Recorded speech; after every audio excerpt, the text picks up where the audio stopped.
Holy shnikes, do I have some breaking news for you guys. I have such important breaking news that I'm currently doing a show before the show. So that's right, we have a full show coming later with a zillion stories, but before I got to that, I had to do a whole separate mini show on these new bombshell leaks that came out. This is, as far as the Epstein files go, this is like the biggest thing we've seen yet. So first, let's start with this. Shout out to CoffeeZilla and Dropsite News because they got this before anybody else. They accidentally leaked new Epstein files. This is like, you want to talk about Bush League. You want to talk about people having no idea what the hell they're doing. You want to talk about Keystone Cops. I mean, Kash Patel and Dan Bongino and Pam Bondi and all these idiots at the DOJ and the FBI. I mean, this is humiliating. China is laughing at us. Other countries are laughing at us. So let's take a look at this. Then I have other just colossal bombshells for you. Here we go. The FBI just accidentally released 11,000 Jeffrey Epstein files that they hadn't publicly put out yet, but we got access to them. And at the end of this video, I'm going to show you how to access them. Here's what that looks like. It's volume 8 of the files, but you can see right now that they've only released 7 data sets. And so myself, the guys at Jmail, and the guys at Dropsite, we've been investigating this. I partnered with them to kind of look at some of these files, and they got access to volume 8 early. You would just type it in the URL. It wasn't like indexed. Okay, that is literally insane. So Ryan Grimm says, breaking, we've made the 8th volume of the Epstein files searchable. DOJ may have accidentally made them public. So all you have to do is change like volume 7 to volume 8 in the URL and it pops up. Like, what? This is something that this is a mistake that a middle schooler would make. Holy cow. Type it in the URL. It wasn't like indexable on search, but you could just type in the specific URL and it would just come up. You could download the entire zip file, and that's what we did. We've been looking through it. I want to go over some of it because I believe some of what we've seen directly contradicts the FBI's earlier statement that, there's no evidence, or we did not uncover evidence that could predicate an investigation against uncharged third parties. That's what they told us, right? They said, we've already looked through the files. You don't need to see the files back in July. Of course, all the pressure has made them now start releasing some of this stuff. And we believe that this was slated for release, but remember, they weren't going to release all the files yet. They had to hold some back. Well, we believe that these 11,000 files are part of what they held back, because clearly they aren't out, and clearly they were ready, because a lot of these are redacted. I mean, already you can see we found several files that were, once again, over 100 pages of redacted information. So it was all ready to be released. It's unclear why it wasn't. But let me caveat before we get into the material that this is a breaking story, and as such, I'm sure there's going to be some pieces of information that we are interpreting or trying to interpret live. And because of that, I want to warn you to withhold your judgment on some of this stuff until we get more evidence. I'm sure the president's going to be asked about some of this stuff. I'm sure Todd Blanche, Pam Bondi, they're going to get asked about this because it is extremely damning, I think, what we see in some of this. Specifically, I want to draw your attention immediately to the 10 co-conspirators that are mentioned in some of these emails in 2019. Now, this is just alarming stuff, because prior to this, remember that all we really had was Jeffrey Epstein and Ghislaine Maxwell. That's the only people who have ever faced any charges at all. Ghislaine Maxwell, the only one who actually faced consequences, right? But in 2019, apparently there were 10 co-conspirators. Now, the people who were sending this to and from have been blacked out, but at the bottom we see that this is the Violent Crime Section, Crimes Against Human Trafficking Unit. Holy cow. So in other words, the feds knew. They knew.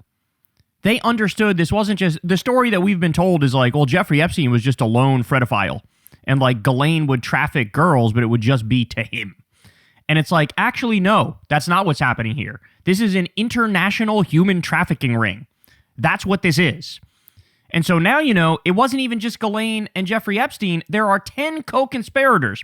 And you might be saying, well, what the hell? Why don't we know about them? Probably because they're very powerful people. You know, billionaires are implicated in this, and like foreign governments are implicated in this, and names that the public already knows are implicated in this. So Trump is trying to protect them. He's trying to protect the billionaire pedophile cabal. And we can see that of the 10 co-conspirators, 3 have been located in Florida, served grand jury subpoenas. 1 in Boston, 1 in New York City, 1 in Connecticut were served. 4 out of the 10 are outstanding with attempts having been made. What is a wealthy businessman in Ohio? A lead is being sent to CV, and the remaining 3 are currently out of pocket. This is stunning stuff. Previously, we did not know how many co-conspirators were suspected of, or I'm not aware of anything like that. And additionally, some of the details on this are revealed later, because we see this subject line. It says co-conspirators at the top, and it says blank does not need to head out. We made contact with blank last night in New York City, blank last night in New York. Contact was made with blank, blank, and blank. By the way, I love how these potential co-conspirators are people who are being blacked out. Like, why? why I thought the whole point of this was you couldn't redact people for personal information reasons or for public embarrassment. You could only redact on the basis of it being a victim. And I'm not sure how these people could possibly be victims here. Epstein Files Transparency Act prohibits redactions, quote, on the basis of embarrassment, reputational harm, or political sensitivity. Has anything been redacted on that basis? Absolutely, positively not. But anyways, you can see that it says... I just covered that guy's interview yesterday, and I told you, lie after lie after lie after lie. Here he is caught again, red-handed in a brazen lie. Attempts were made to Blank and Brunel. That's Jean-Luc Brunel, the famous who's now dead. Blank is confirmed to live in New York, was away for the holiday weekend. We did not have... Yeah, so by the way, Jean-Luc Brunel, like I told you, John Casablancas, Jean-Luc Brunel, these are all notorious fredophiles who were part of this human trafficking ring, who ran like teenage modeling agencies and were very close with Epstein and were involved in the worst of the crimes. Have a good address, but an attempt was made in New York. Attempts are made to Maxwell today. Blank, you get it. Like it's all the people they suspected this whole time are redacted, of course. And they say, I do not know about Ohio contacting Wexner. Now that's a reference to Les Wexner, the former CEO of Victoria's Secret. This is huge. We've long suspected that he was, of course, one of the co-conspirators. And obviously the fact the FBI suspected it isn't a 100% proof confirmation, but clearly they were serving grand jury subpoenas. I mean, that must be who they're talking about, one wealthy businessman in Ohio, because later it's confirmed by this whole idea of Ohio contacting Wexner. And you can see at the bottom, this is from the FBI New York. When you get a chance, give me an update on the status of the 10 co-conspirators. This is really bad to know that we knew as early as 2019 the right people to target, and yet our FBI, who's had evidence of this the entire time, or leads on it, has declined to prosecute, right? Because this is what the FBI now tells us. Oh, don't bother. Don't worry about it. That's what they wanted us to believe in July. Fast forward to December, we find out there's 10 guys that they knew about since like 6 years ago. You know, it's insane. So again, just stop and think about this. There isn't one Jeffrey Epstein. There isn't even two if you count Ghislaine Maxwell as a Jeffrey Epstein.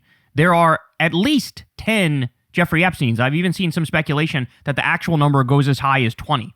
But this was a sophisticated blackmail operation. Even over here, we see that in one of the lawsuits, I believe this is with Maxwell, the government actually wanted to refer to people at trial as co-conspirators of the defendant, aka Maxwell, for the purposes of a rule. And then they say Jeffrey Epstein, and then there are two names listed there who are going to be listed as co-conspirators. Again, who are those people? We were told that the only co-conspirator now is Maxwell, and if you don't believe that, you're crazy, you're a conspiracy theorist. But back in 2020, this was an idea not just promulgated by wackos, it was promulgated by who? The FBI themselves, the Department of Justice. Look at this. Co-conspirator question transcript. This is from USA NYS. They say, question, when Jeffrey Epstein died, a lot of people asked, who's next? Is the government going to hold people who are accused of helping him recruit these girls? Are they going to hold them accountable? And then the answer is, well, I'll note that the original charges against Jeffrey Epstein contained a conspiracy charge, and we allege that there were conspirators involved. Jeffrey Epstein couldn't have done what he did without the assistance of others. And I can assure you that our investigation is moving forward, except I guess not. Against everyone except for Ghislaine Maxwell, it got killed. Like Ghislaine Maxwell was the only one who faced justice, right? Except then she got moved to Club Fed, to this nice prison, right? And by the way, that a whole interesting interview we saw happen with Todd Blanche, which is Trump's former defense lawyer. So he got grilled on Meet the Press about his relationship. Like, why did Ghislaine Maxwell go to this nicer prison immediately afterwards? And while he declines to comment on it, he says something very interesting. Why was she moved just days after you interviewed her, Mr. Blanche? So that's a Bureau of Prison security issue that I will not talk about. Did you have anything to do with it? Did you have anything to do with it? Let me finish. First of all, I am responsible for the Bureau of Prisons. So every decision that they make lands on my desk to the extent it needs to. But just let me talk about the security issue. At the time that I met Ms. Maxwell, there was a tremendous amount of scrutiny and publicity towards her. And the institution she was in, she was suffering numerous threats against her life. So the BOP is not only responsible for putting people in jail and making sure they stay in jail, but also for their safety. All right, so he's like, yeah, that's crazy. No, I'm not going to talk about that, but every decision lands on my desk. I mean, eventually he goes on to say that, oh, she was in so much danger. We were worried about her safety as a prisoner. I just got to say, there's a lot of concern about Ghislaine Maxwell. All of a sudden, I don't know where that came from. There's not a lot of concern about these conspirators that I guess we've swept under the rug, that we don't care about anymore since 2019. Yes, we knew about them and didn't care. What's even more concerning is our president also seems concerned with the wrong people. Like, while Todd Blanche is concerned about Ghislaine Maxwell's safety and well-being, you've got Trump concerned about the people who are going to be unfairly implicated in the Jeffrey Epstein files, rather than worrying about how to catch the people that we obviously let go through the cracks. The victims were protesting that too many of them were redacted. I know there are a lot of people that are angry about all of the pictures of other people, but I think it's terrible. Look, I like Bill Clinton. I've always gotten along with Bill Clinton. I've been nice to him. He's been nice to me. We've always gotten along. Respect him. I hate to see photos come out of him, but this is what the Democrats, mostly Democrats, and a couple of bad Republicans are asking for. So they're giving their photos of me, too. Everybody was friendly with this guy. I think it's a terrible thing. I think Bill Clinton's a big boy. He can handle it. But you probably have pictures being exposed of other people that innocently met Jeffrey Epstein years ago, many years ago. Now, I'll be honest, he gets off track from here, but the point he was making is that those poor, innocent, bankers who were meeting with Epstein, the poor lawyers who were meeting with Epstein, like all of Epstein's friends are just caught up in this unfortunate thing. And it's just such a reversal of what previously the DOJ and FBI believed. In fact, they believed it so much that they got a federal search warrant for the SDNY, and they got it, and part of the seizable data, part of the stuff that they commanded them to seize as part of the search warrant, which, by the way, I think you need some kind of standard of evidence for. I'm not a lawyer, you guys can chime in, but you can't just get a search warrant without some kind of evidence that you believe there's a crime that's been committed. And part of it says evidence concerning the identity or location of co-conspirators of Jeffrey Epstein, including blank and Ghislaine Maxwell. So again, who is blank? Well, they keep redacting the names of these co-conspirators, uncharged, remember, and now they're saying we have no evidence to charge anybody. Clearly, they had evidence for a search warrant, and it's just completely ridiculous that some of this stuff is redacted and that we're viewing the rich and powerful people who are mentioned as the victims here. Yeah, that's so true. The way Trump talks about it, you'd think the victims are the people who knew Jeffrey Epstein, met Jeffrey Epstein, partied with Jeffrey Epstein, did Lord knows what else with Jeffrey Epstein, did business with Jeffrey Epstein, like his human trafficking ring. You would think that those are the victims the way Trump talks about it, as opposed to the actual victims. Remember, this is a developing story, so there's, I'm sure, going to be more evidence that comes out. I will try to keep you updated. I'm probably going to cover more of this stuff in the future because there's so much here. But I had to get this out while it was basically not public yet. I mean, I think it's eventually going to be public. When, we don't know. But you can access all of it at jmail.world. I'll leave a link in the description. They have a special, drive section. The original pitch was it's email, but you're logged in as Jeffrey Epstein. Now they've made it the entire Google account, so you can log into his drive folder and all that kind of stuff. It's fun. It's a great UI, but more importantly, it makes it all very searchable, and you can look at it. I think you'll all really enjoy it. I also wanted to give a special shout out to the Drop Site team. And finally, we just uploaded on CoffeeZilla. I don't like to upload the same day on both channels because it kind of cannibalizes views. This is such a breaking story that I decided to break my rule. But if you could go, please give that a watch. It's a really great story that we spend a lot of time on, and I'd appreciate it if you check that out as well. I'll leave that link down below. So shout out to CoffeeZilla, man. He did some great work here. Also, the Drop Site guys did great work. I love seeing these guys team up because CoffeeZilla is the #1 anti-scam journalist in the country. I feel very confident saying that. And also, Drop Site News is the #1 anti-genocide outlet in the country, covering what Israel is doing, doing interviews that nobody else in mainstream media will do. So they're both phenomenal, and it's amazing to see them team up together. It really is some cool stuff. But I still got way more. I'm not even close to done. Ready for this? So, I think I touched on this yesterday, but didn't get to it. So Bill Clinton, or his spokesperson, Angela Urena, just released the following statement condemning the Trump administration and calling for the full release of the Epstein files. He also says that the Trump administration is using selective release to imply wrongdoing of others. Someone or something is being protected. Holy cow. So here we go. The Epstein Files Transparency Act imposes a clear legal duty on the U.S. Department of Justice to produce the full and complete record the public demands and deserves. However, what the Department of Justice has released so far, and the manner in which it did so, makes one thing clear. Someone or something is being protected.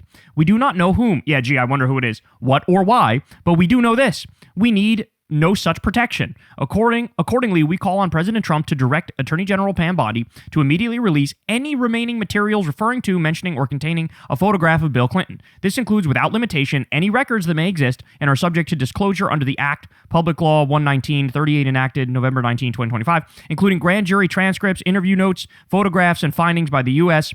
Attorney for the Southern District of New York, as referenced under the oath to Congress by President Trump's first-term Attorney General. Refusal to do so will confirm the widespread suspicion the Department of Justice's actions to date are not about transparency, but about insinuation, using selective releases to imply wrongdoing about individuals who have already been repeatedly cleared by the very same Department of Justice over many years under presidents and attorneys general of both parties. So this is Bill Clinton going, hey, look, bitch, I'm calling your bluff. I see what you're doing. You're releasing every single picture of me, unredacted, but you're redacting every picture involving Donald Trump. They accidentally posted some and pulled them right back down, right?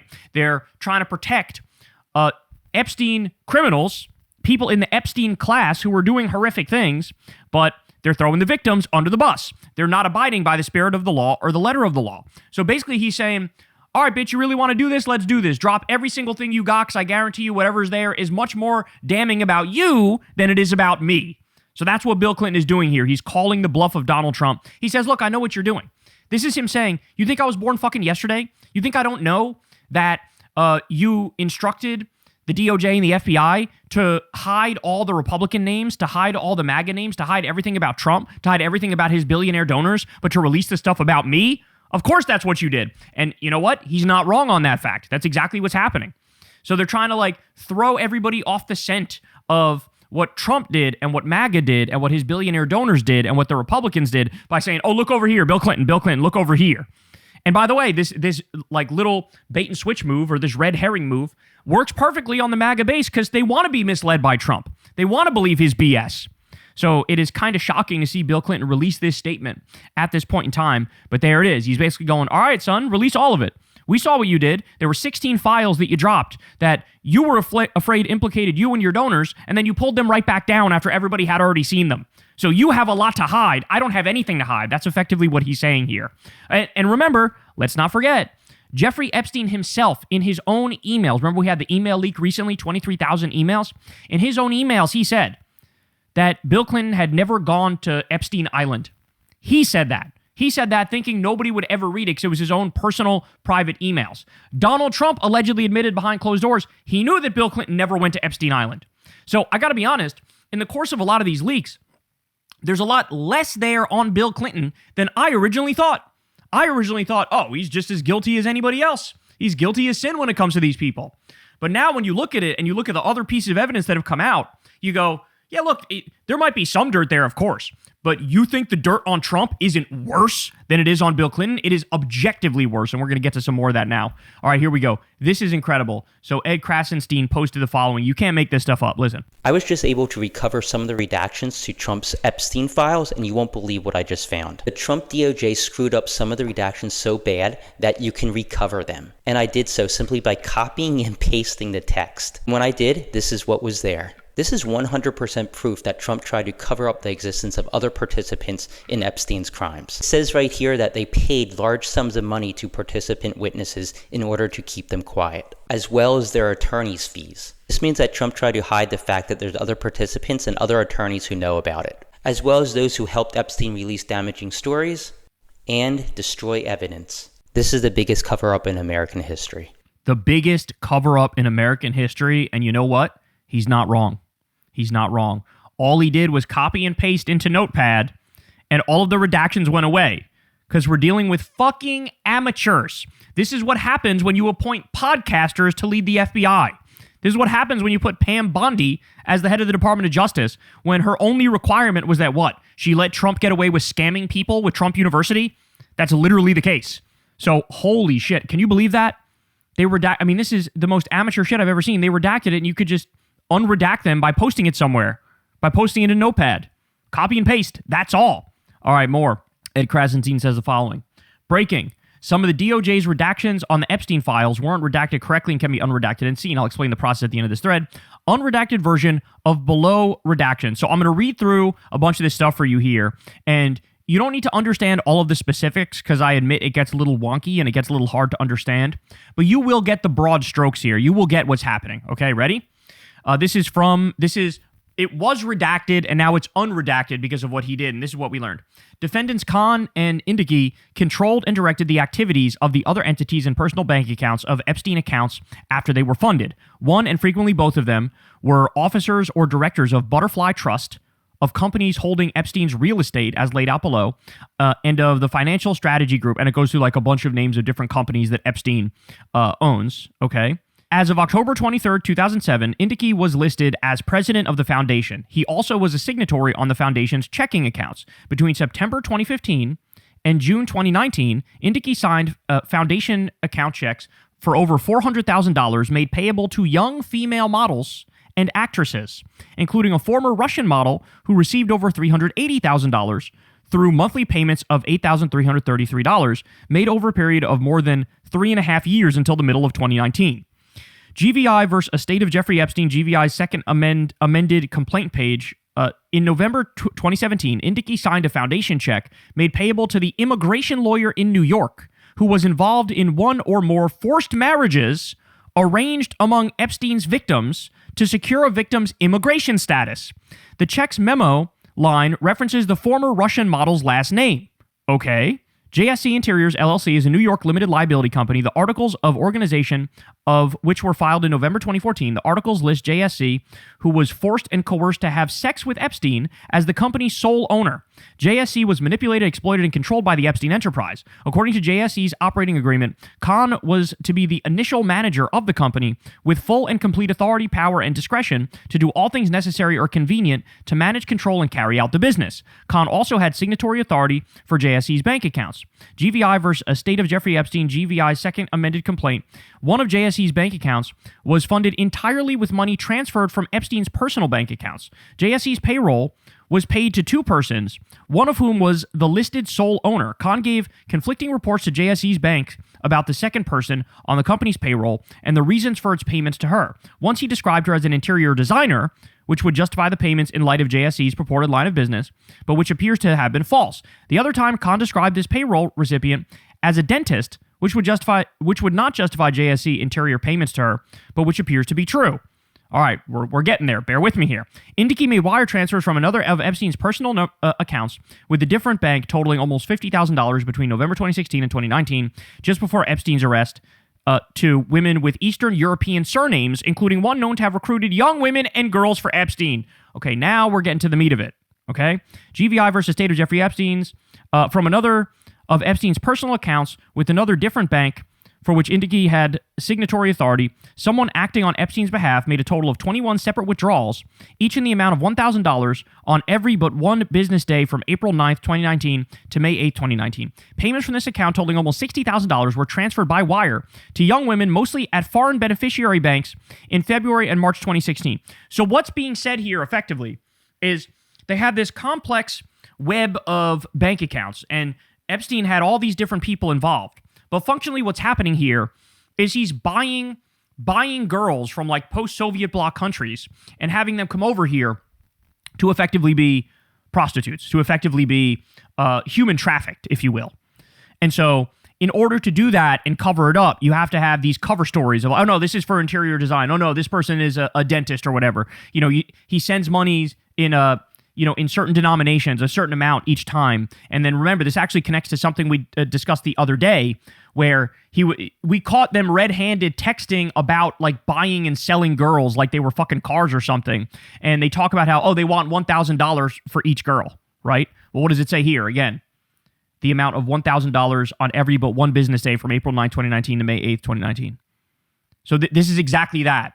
This is, he has his middleman, right, who facilitates basically the kidnapping and human trafficking of these girls from these other countries. And he's got this complex web of financial transactions that he uses in order to human traffic these girls and pay the middleman, pay the people that do the dirty work and bring them over. That's what this is here.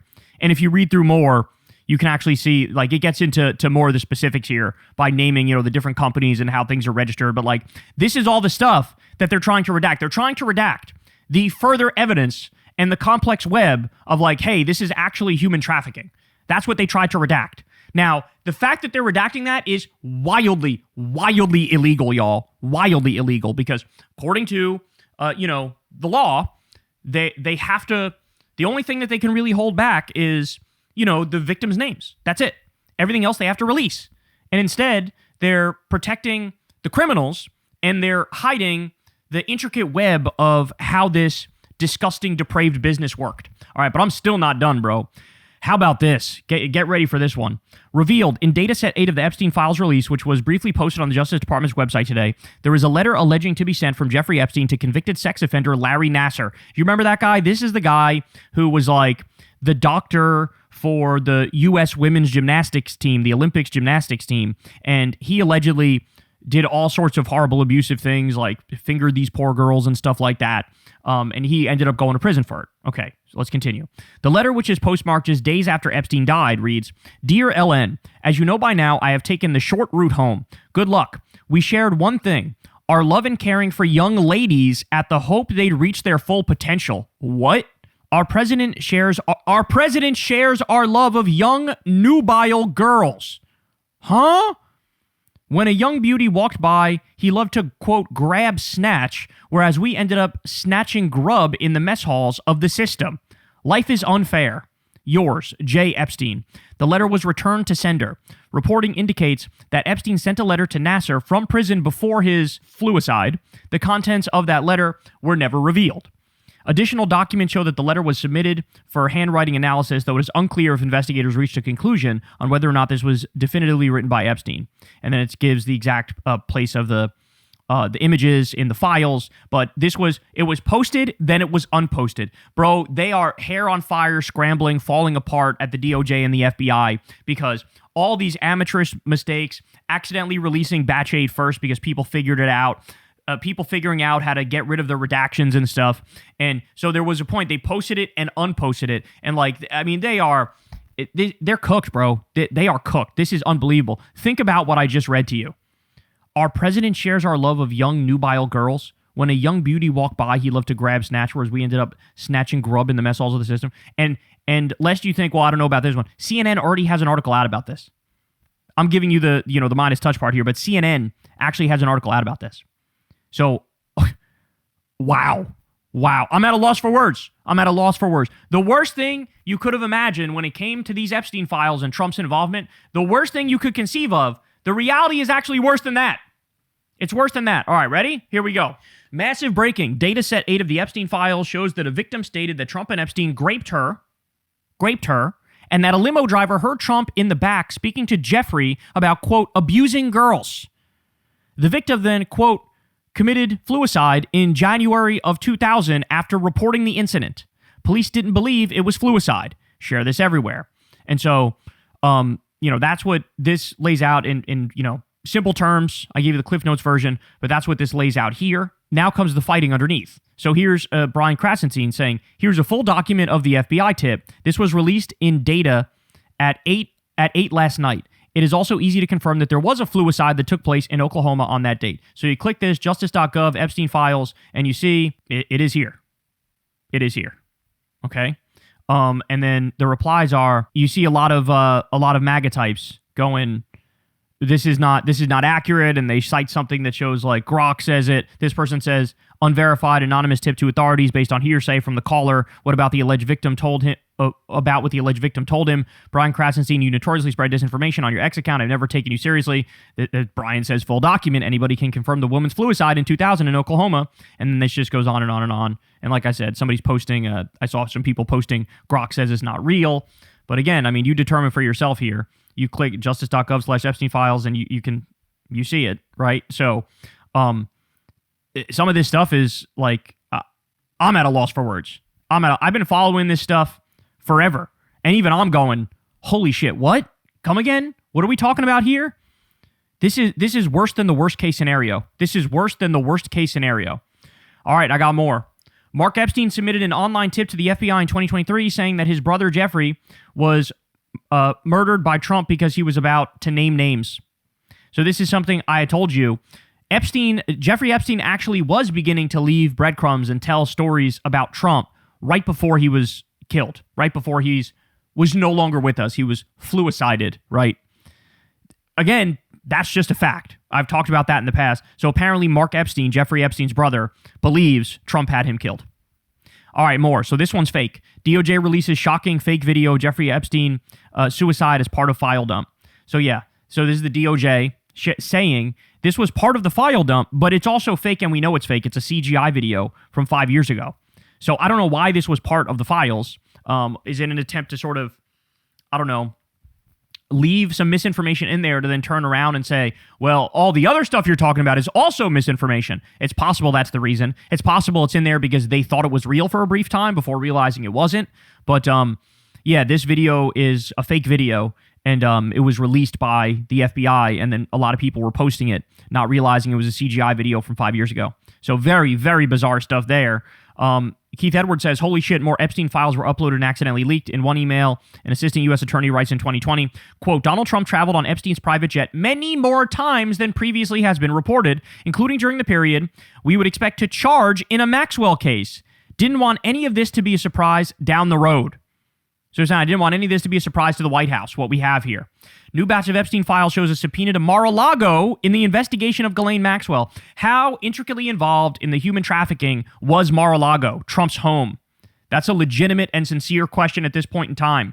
Andrew Mountbatten Windsor asked Ghislaine Maxwell if she had found him new inappropriate friends.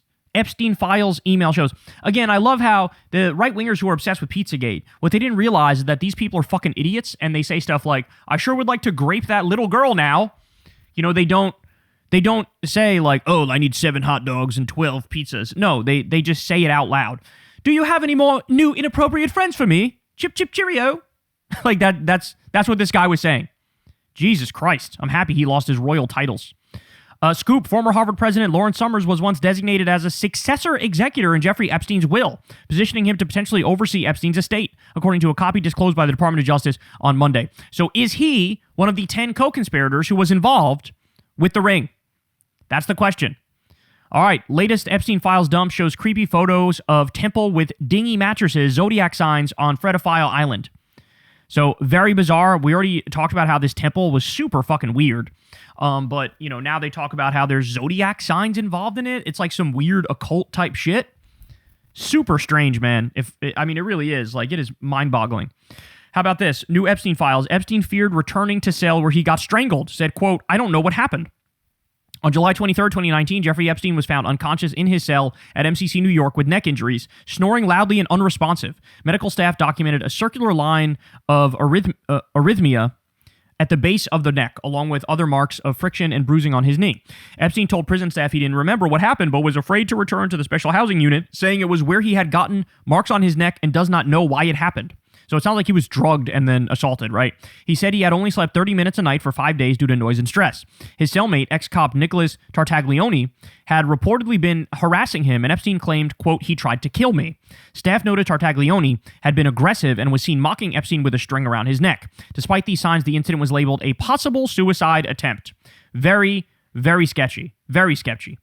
All right, and you also have the same report here. New Epstein files, Trump accused in 1995, grape claim, victim later found dead, and he talks about, we just talked about that story ourselves. All right, more, here we go. Wow, Bannon's phone revealed photos of Trump and Maxwell in 2021 after he was president.